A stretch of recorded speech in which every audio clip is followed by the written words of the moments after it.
Hello everyone, ज्योतिष क्रिएटिव्हिटीमध्ये आपलं स्वागत आहे। आज मी बनवलेली आहे पारंपरिक अशी सांडग्याची भाजी। तर ही भाजी बनवण्यासाठी सगळ्यात अगोदर इथे मी सांडगे घेतलेले आहेत। हे 1 वाटी सांडगे आहेत। तर हे सगळ्यात अगोदर आपल्याला 2 चमचे तेलामध्ये परतून घ्यायचे आहेत। तर गॅसवर मी कढई गरम करण्यासाठी ठेवली होती, त्यामध्ये हे सांडगे घालून घेतलेले आहेत। तर मीडियम गॅसवर हे सांडगे परतून घेणार आहे मी। जास्त करपवायचे नाही आहेत, आपल्याला खरपूस असे भाजून घ्यायचे आहेत। तर इथे 2 चमचे तेल घालून घेतले मी। तर मस्त इथे खरपूस असे आपले सांडगे भाजून झालेले आहेत। तर आता हे मी काढून घेणार आहे एका प्लेटमध्ये।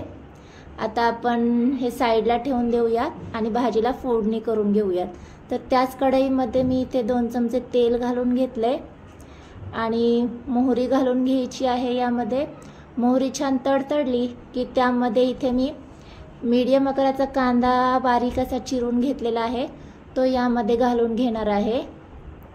तर पूर्ण भाजी आपल्याला मीडियम गॅसवरच करून घ्यायची आहे। तर कांदा आपल्याला छान 1-2 मिनिटं तरी लागतील परतून घेण्यासाठी। तर मस्त इथे गोल्डन असा कांदा परतून झालाय। तर आता यामध्ये मी एक टोमॅटो चिरून घालणार आहे। टोमॅटो यामध्ये घालून झाला की त्यामध्ये जे आपले बेसिक असे मसाले असतात ते घालून घ्यायचे आहेत। जास्त काही मसाले ॲड करायची गरज नाही आहे। तर इथे मी चवीनुसार मीठ घालून घेतले, पाव चमचा हळद आणि तिखट घालून घेणार आहे। तर तेलामध्ये आपल्याला मसाले छान परतून घ्यायचे आणि आता यामध्ये आपल्याला आपण जे सांडगे साईडला ठेवले होते ते यामध्ये घालून घ्यायचे।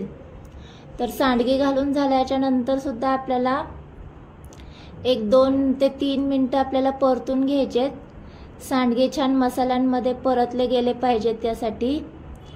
तर मस्त इथे सांडगे देखील तेलामध्ये परतून झालेत। आता आपल्याला यामध्ये सांडगे शिजण्यासाठी पाणी घालून घ्यायचे। तर एवढ्या सांडग्यांसाठी इथे मी 1.5 ग्लास पाणी घालून घेणार आहे। तर इथे 1.5 ग्लास पाण्यामध्ये भाजी शिजून जाते। तर इथे 1.5 ग्लास पाणी घालून झाल्याच्या नंतर आपल्याला भाजी छान शिजवून घ्यायची आहे। 5 मिनिटात आपली भाजी तयार होते।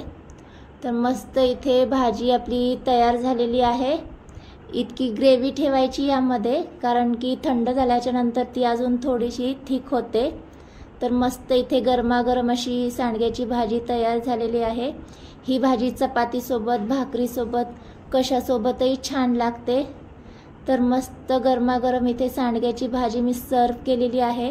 तर तुम्हाला आजची रेसिपी कशी वाटली? आवडली असल्यास रेसिपीला लाईक आणि चॅनलला सबस्क्राईब करायला विसरू नका। बाय।